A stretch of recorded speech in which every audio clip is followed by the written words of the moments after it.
তাদের পরিবারকে আমি কথা দিয়েছি 10 লাখ টাকা করে দেব। তাদের বাড়ি যাদের ভেঙে গেছে বাংলার বাড়ি হবে।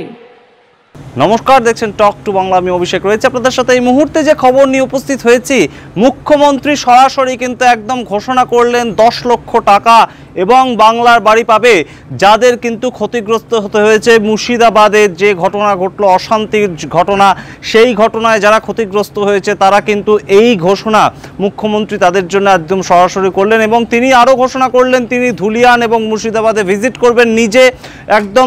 সেটা কিন্তু মে মাসের প্রথম সপ্তাহে। আমরা জানি যে গত 11-12 তারিখ নাগাদ কিন্তু একদম বেশ খানিকটা উত্তপ্ত হয়ে উঠেছিল মুর্শিদাবাদ এবং ধুলিয়ান সংলগ্ন বিশেষ অঞ্চল, এবং তার সঙ্গে মালদা এবং তার সঙ্গে শামশেরগঞ্জ, বিভিন্ন জায়গা কিন্তু বেশ খানিকটা উত্তপ্ত হয়ে উঠেছিল। ওয়াকফ যে নতুন বিলের সংশোধন হয়েছে ভারতের পার্লামেন্টে এবং সেটা বিল পাসও হয়ে গিয়েছে, সেই বিলের প্রতিবাদে কিন্তু একদম সংখ্যালঘুরা রাস্তায় নেমেছিলেন এবং তারপর থেকে কিন্তু বেশ কিছু গ্রামবাসীকে একদম বেশ খানিকটা ক্ষতিগ্রস্ত হয়ে ঘর ছাড়তে হয়েছে, এমন খবরও উঠে এসেছে। তারা মালদায়, কেউ কেউ ঝাড়খণ্ডে, পাশে রাজ্যে পর্যন্ত চলে গিয়েছেন। এবং সেই ঘটনা যখন উঠে এসেছে, আমরা দেখলাম রাজ্যপাল সিভি আনন্দ বোস একদম ছুটে গিয়েছিলেন সেখানে, ভিকটিমদের সঙ্গে দেখা করে কথা বলেছিলেন তিনি।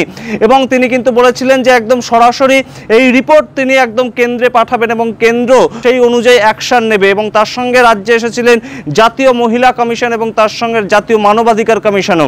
সুতরাং সামগ্রিকভাবে ঘটনা যখন বেশ খানিকটা গুরুতর হয়ে উঠেছে, তখন কিন্তু মুখ্যমন্ত্রী মমতা বন্দ্যোপাধ্যায়ের এই যে আজকের ঘোষণা, সেটা কিন্তু অবশ্যই রাজনৈতিকভাবে তাৎপর্যপূর্ণ। কি বলছেন মুখ্যমন্ত্রী আগে শুনুন সরাসরি, তারপরে এই নিয়ে বিস্তারিত আলোচনায় আসছি। মনে রাখবেন, একটা দাঙ্গা হয়েছে দুঃখজনক, আমরা কেউ দাঙ্গা চাই না। দুটো ওয়ার্ডে, ধুলিয়ানে দুটো ওয়ার্ডে হয়েছে, সেটাও বহিরাগতরা কিছু লোককে স্থানীয় সাথে নিয়ে কিভাবে করেছে সে চক্রান্ত ফাঁস আমরা করে দেব। কিন্তু মারা গেছেন যারা, তাদের পরিবারকে আমি কথা দিয়েছি 10 লাখ টাকা করে দেব। তাদের বাচ্চাদের পড়াশুনোর দায়িত্ব আমাদের এমপিরা বলে এসছে, দরকার হলে গভর্নমেন্টও নিতে পারে। তাদের বাড়ি যাদের ভেঙে গেছে বাংলার বাড়ি হবে। দোকানদারদের ক্ষতি হয়েছে সেটা আমরা সার্ভে করছি। আমি মে মাসের ফার্স্ট উইকে যাব, আমি তখন গিয়ে বাদবাকিটা দেখে করে দিয়ে আসব। এইটুকু ভরসা আপনারা করতে পারেন, এইটুকু আপনারা নিশ্চিন্ত থাকতে পারেন।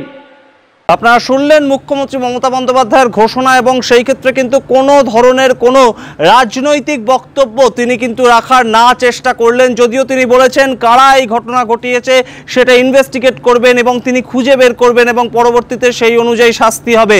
কিন্তু অবশ্যই তার আগে কিন্তু একদম সরাসরি মুখ্যমন্ত্রী হিসেবে তার যা দায়িত্ব, তার যা কর্তব্য, এবং অবশ্যই 10 লক্ষ টাকা ক্ষতিপূরণ যারা কিন্তু তাদের নিয়ারেস্ট কাউকে হারিয়েছে, তাদের নিজস্ব নিকট ব্যক্তি, নিজস্ব নিকট আত্মীয় কাউকে হারিয়েছে, তাদের উদ্দেশ্যে 10 লক্ষ টাকা। এবং তার সঙ্গে একদম সরাসরি ঘোষণা কিন্তু যে একদম বাংলার বাড়ি প্রকল্প থেকে প্রত্যেককে কিন্তু একটা করে বাড়ি দেওয়া হবে। তার কারণ একদম গৃহহীন হয়েছেন বহু মানুষ, তেমনই কিন্তু খবর উঠে এসেছিল। সুতরাং দুটি ওয়ার্ডের মধ্যে অশান্তি হয়েছে, দুটি ওয়ার্ডের মধ্যে একটা উত্তপ্ত পরিস্থিতি তৈরি হয়েছে, সেটা কিন্তু কোথাও গিয়ে স্বীকার করে নিলেন মুখ্যমন্ত্রী মমতা বন্দ্যোপাধ্যায়। আমরা দেখব এই নিয়ে বিরোধীরা কি কটাক্ষ করছেন, এই নিয়ে শুভেন্দু অধিকারী রাজ্যে বিরোধী দলনেতা তিনি বাকি কটাক্ষ করছেন, সেই সমস্ত খবরের দিকে আমরা নজর রাখবো। আপনারা দেখতে থাকুন টক টু বাংলা। ভুলবেন না টক টু বাংলা ইউটিউব চ্যানেলটিকে সাবস্ক্রাইব করতে। ধন্যবাদ। মনে রাখবেন, একটা দাঙ্গা হয়েছে দুঃখজনক, আমরা কেউ দাঙ্গা চাই না। দুটো ওয়ার্ডে, ধুলিয়ানে দুটো ওয়ার্ডে হয়েছে, সেটাও বহিরাগতরা কিছু লোককে স্থানীয় সাথে নিয়ে কিভাবে করেছে সে চক্রান্ত ফাঁস আমরা করে দেব। কিন্তু মারা গেছেন যারা, তাদের পরিবারকে আমি কথা দিয়েছি 10 লাখ টাকা করে দেব। তাদের বাচ্চাদের পড়াশুনোর দায়িত্ব আমাদের এমপিরা বলে এসছে, দরকার হলে গভর্নমেন্টও নিতে পারে। তাদের বাড়ি যাদের ভেঙে গেছে বাংলার বাড়ি হবে। দোকানদারদের ক্ষতি হয়েছে সেটা আমরা সার্ভে করছি। আমি মে মাসের ফার্স্ট উইকে যাব, আমি তখন গিয়ে বাদবাকিটা দেখে করে দিয়ে আসব।